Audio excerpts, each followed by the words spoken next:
कभी ऐसा हुआ है कि कोई इंसान आपकी जिंदगी में आया और बिना कुछ ज्यादा किए आपके दिमाग पर कब्जा कर लिया? आपने सोचा ये प्यार है, आपने महसूस किया ये कनेक्शन है, लेकिन सच क्या था? आप धीरे धीरे कंट्रोल में जा रहे थे और आपको पता भी नहीं चला। एक अजीब सी बात है इस दुनिया में, लोग आपको सीधे मैनिपुलेट नहीं करते, वो आपको फील कराते हैं और आप खुद ही उनके हिसाब से बदल जाते हो। यही असली गेम है। आज का डेटिंग वर्ल्ड पहले जैसा सिंपल नहीं रहा। यहाँ इमोशन सरफेस पे दिखते हैं, लेकिन अंदर साइकोलॉजी चलती है। हर स्माइल जेन्युइन नहीं होती, हर केयर रियल नहीं होती।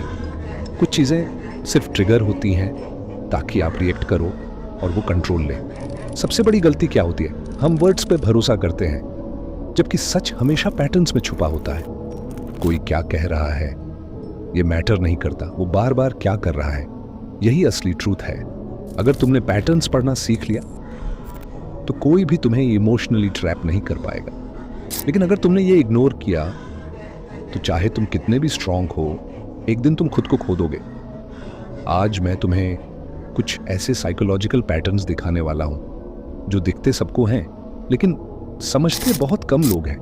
ये ट्रिक्स ऑब्वियस नहीं होती, ये धीरे धीरे काम करती हैं, और जब तक तुम समझते हो तब तक तुम ऑलरेडी इन्वेस्ट हो चुके होते हो। पहला पैटर्न, सबसे कॉमन और सबसे डेंजरस, इमोशनल पुश पुल। सोचो, कोई इंसान तुम्हें अचानक बहुत अटेंशन देना शुरू करता है। तुम्हारे हर मैसेज का रिप्लाई, तुम्हारे हर जोक पर लाफ, तुम्हारी हर बात में इंटरेस्ट। तुम्हें लगने लगता है फाइनली कोई मिला जो मुझे समझता है। लेकिन फिर अचानक सब कुछ चेंज। रिप्लाई लेट, इंटरेस्ट कम, टोन कोल्ड, और सबसे खतरनाक चीज, कोई एक्सप्लेनेशन नहीं। अब तुम्हारा दिमाग क्या करता है? तुम सोचने लगते हो मैंने क्या गलती की, सब ठीक था, फिर अचानक क्या हुआ? यही वो पॉइंट है जहां गेम शुरू होता है। तुम कनेक्शन नहीं ढूंढ रहे होते, तुम क्लैरिटी ढूंढ रहे होते हो, और इंसान क्लैरिटी के लिए कुछ भी कर सकता है। पुश पुल तुम्हें कंफ्यूज नहीं करता, ये तुम्हें एडिक्ट बना देता है। क्योंकि जब तुम्हें अटेंशन मिलता है तुम हाई फील करते हो, और जब वो छिन जाता है तुम लो में चले जाते हो। ये हाईज और लोज तुम्हारे ब्रेन को कंडीशन करते हैं, जैसे कोई गेम जहां नेक्स्ट विन का इंतजार ही तुम्हें बांध के रखता है। और सबसे बड़ा इल्यूजन, तुम सोचते हो ये स्ट्रॉन्ग कनेक्शन है, जबकि सच में ये सिर्फ इमोशनल डिपेंडेंसी होती है। अब सवाल ये है, अगर ये सब इतना सटल है तो इसे पहचानें कैसे? और सबसे इंपॉर्टेंट, इससे बाहर निकलें कैसे बिना अपनी रिस्पेक्ट खोए? क्योंकि अगला जो पैटर्न है वो इससे भी ज्यादा डेंजरस है, जहां वर्ड्स नहीं, साइलेंस तुम्हें कंट्रोल करता है। तो बात करते हैं उस नेक्स्ट पैटर्न की जो पुश पुल से भी ज्यादा साइलेंट लेकिन ज्यादा डेंजरस है। साइलेंस। हाँ, कभी कभी शब्द नहीं, खामोशी कंट्रोल करती है। तुमने नोटिस किया होगा, जब सब ठीक चल रहा होता है तो बातें इजीली फ्लो करती हैं, लेकिन जैसे ही कोई छोटा सा इश्यू आता है अचानक सब कुछ बंद। No calls, no text, no explanation, बस एक खालीपन। और यही खालीपन तुम्हारे दिमाग के अंदर स्टॉर्म बना देता है। तुम सोचने लगते हो, क्या मैंने कुछ गलत बोल दिया? मुझे कॉल करना चाहिए, शायद मुझे ही सॉरी बोलना चाहिए। यही वो मोमेंट है जहां कंट्रोल शिफ्ट होता है। जब सामने वाला इंसान बोलता है तो तुम जवाब दे सकते हो, लेकिन जब वो चुप हो जाता है तो तुम्हारा माइंड खुद ही स्टोरीज बनाता है, और अक्सर वो स्टोरीज तुम्हें गिल्टी बना देती हैं। यही साइलेंट ट्रीटमेंट है। ये प्रॉब्लम सॉल्व करने के लिए नहीं होता अंकित, तो ये तुम्हें बेंड करने के लिए होता है, ताकि तुम रिएक्ट करो और वो कंट्रोल में आ जाए। स्ट्रॉन्ग कनेक्शन में साइलेंस अनकंफर्टेबल नहीं होता, क्लियर कम्युनिकेशन होता है। लेकिन यहां साइलेंस एक पनिशमेंट बन जाता है। अगर कोई इंसान तुम्हें इग्नोर करके कंट्रोल करना चाहता है तो सबसे बड़ी गलती क्या होगी? उसके पीछे भागना। याद रखो, जिस इंसान को बात करनी होती है वो रीजन ढूंढता है, जिसे कंट्रोल करना होता है वो साइलेंस क्रिएट करता है। तुम्हारा काम क्या है? अपनी लाइफ को पॉज मत करो, ना ओवर थिंक, ना ओवर रिएक्ट, बस ऑब्जर्व करो। क्योंकि जब तुम साइलेंस से डरते नहीं हो तभी तुम इमोशनल कंट्रोल से बाहर निकलते हो। लेकिन अब जो अगला पैटर्न है वो तुम्हारे इमोशन से नहीं दे तो तुम्हारी इंस्टिंक्ट से खेलता है। तुम्हें ऐसा फील कराता है कि तुम्हें किसी को बचाना है, और वहीं से तुम धीरे धीरे खुद फंस जाते हो। अब बात करते हैं उस पैटर्न की जो सबसे डेंजरस इसलिए है क्योंकि इसमें तुम खुद फंसना चाहते हो। रेस्क्यूअर ट्रैप, यानी किसी को बचाने की इच्छा। हर इंसान के अंदर एक इंस्टिंक्ट होता है प्रोटेक्ट करने का, हेल्प करने का, इंपॉर्टेंट फील करने का। और कुछ लोग इस इंस्टिंक्ट को बहुत अच्छे से समझते हैं। वो सीधे हेल्प नहीं मांगते, वो बस अपनी प्रॉब्लम शेयर करते हैं बार बार। लाइफ बहुत टफ चल रही है, कोई समझता ही नहीं, सब मेरे अगेंस्ट हैं। और धीरे धीरे तुम खुद ही इन्वॉल्व होने लगते हो। तुम एडवाइस देते हो, टाइम देते हो, एनर्जी देते हो, और तुम्हें लगता है कि तुम कुछ स्पेशल कर रहे हो। लेकिन रियलिटी, तुम एक रोल में शिफ्ट हो रहे हो, पार्टनर से प्रोवाइडर में। जब तुम किसी की लाइफ का सॉल्यूशन बन जाते हो तो शुरुआत में अप्रिसिएशन मिलता है, लेकिन एंड में रिस्पेक्ट कम होने लगता है। क्यों? क्योंकि जिस इंसान को तुम बार बार बचाते हो वो तुम्हें बराबरी पर नहीं देखता, वो तुम्हें एक रिसोर्स की तरह देखने लगता है।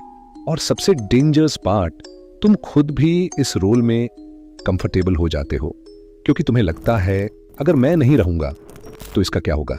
यही इमोशनल ट्रैप है। हेल्प करना गलत नहीं है, लेकिन अपनी आइडेंटिटी खो देना ये गलती है। याद रखो, स्ट्रॉन्ग कनेक्शन में दोनों लोग खुद खड़े होते हैं, कोई किसी का सहारा नहीं, दोनों एक दूसरे का सपोर्ट होते हैं।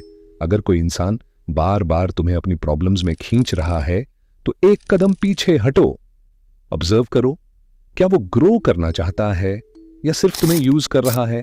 लेकिन अब जो अगला पैटर्न है वो इससे भी ज्यादा खतरनाक है, क्योंकि इसमें तुम्हें लगेगा कि प्रॉब्लम तुम्हारे अंदर है। तुम अपनी ही मेमोरी, अपने ही दिमाग पर डाउट करने लगोगे। अब जो पैटर्न है वो सीधा तुम्हारे इमोशंस पर अटैक नहीं करता, वो तुम्हारे दिमाग पर अटैक करता है, इतना सब्टल कि तुम्हें लगेगा भी शायद गलती तुम्हारी ही है। इसका नाम है गैस लाइटिंग। सोचो, तुम्हें साफ याद है कुछ हुआ था, तुमने कुछ सुना था या किसी ने कुछ कहा था, लेकिन जब तुम बात उठाते हो सामने से जवाब आता है तुम गलत याद कर रहे हो, ऐसा कुछ हुआ ही नहीं। तुम ओवर थिंक करते हो, पहले पहले तुम आर्ग्यू करते हो, लेकिन धीरे धीरे तुम कंफ्यूज होने लगते हो। तुम सोचते हो शायद मैं ही गलत हूं, शायद मैं ज्यादा सोच रहा हूं। और यही वो मोमेंट है जहां तुम अपनी ही रियलिटी पर डाउट करने लगते हो। गैस लाइटिंग का गोल सिंपल है, तुम्हारी सर्टेनिटी को तोड़ना। जब तुम अपने थॉट्स पर ट्रस्ट नहीं करते तो तुम दूसरे इंसान पर डिपेंड हो जाते हो सच जानने के लिए, और वहीं से कंट्रोल पूरी तरह शिफ्ट हो जाता है। हेल्थी रिलेशनशिप में क्लैरिटी होती है। अगर कंफ्यूजन बार बार हो रहा है तो प्रॉब्लम सिचुएशन में नहीं, पैटर्न में है। अगर तुम्हें बार बार ऐसा फील हो रहा है कि तुम खुद को जस्टिफाई कर रहे हो, अपनी मेमोरी प्रूव कर रहे हो, तो रुक जाओ। तुम्हें प्रूफ की जरूरत नहीं होनी चाहिए। जहां सच को बार बार ट्विस्ट किया जाता है वहां रिस्पेक्ट नहीं, मैनिपुलेशन होता है। अपनी इंट्यूशन पर भरोसा करो। अगर कुछ ऑफ लगता है तो वो रीजन के बिना नहीं होता। लेकिन अब जो अगला पैटर्न है वो तुम्हें डाउट नहीं करवाता, बिकम ही वो तुम्हें चेस करवाता है। तुम खुद भागते हो और सामने वाला बस थोड़ा सा दूर खड़ा रहता है। अब जो पैटर्न है वो तुम्हें कंफ्यूज नहीं करता, वो तुम्हें दौड़ाता है। और सबसे खतरनाक बात, तुम खुद ही भागते हो। इसका नाम है scarcity illusion, hard to get game. सोचो, कोई इंसान तुम्हें पूरा अटेंशन नहीं देता, reply late, plans uncertain, interest कभी दिखता है कभी गायब। और तुम्हारा माइंड क्या करता है, वो वैल्यू बढ़ा देता है। तुम सोचते हो ये बाकी लोगों से अलग है, ये इजी नहीं है, इसीलिए स्पेशल है। लेकिन सच क्या है, ये रेयरिटी नहीं है, ये स्ट्रेटेजी है। ह्यूमन साइकोलॉजी सिंपल है, जो चीज इजीली मिल जाती है उसकी वैल्यू कम लगती है, और जो थोड़ी दूर रहती है उसकी वैल्यू ऑटोमेटिकली बढ़ जाती है। डेटिंग में भी यही गेम चलता है, थोड़ा डिस्टेंस, थोड़ा मिस्ट्री, थोड़ा इनकंसिस्टेंसी, और तुम ऑटोमेटिकली इन्वेस्ट करने लगते हो।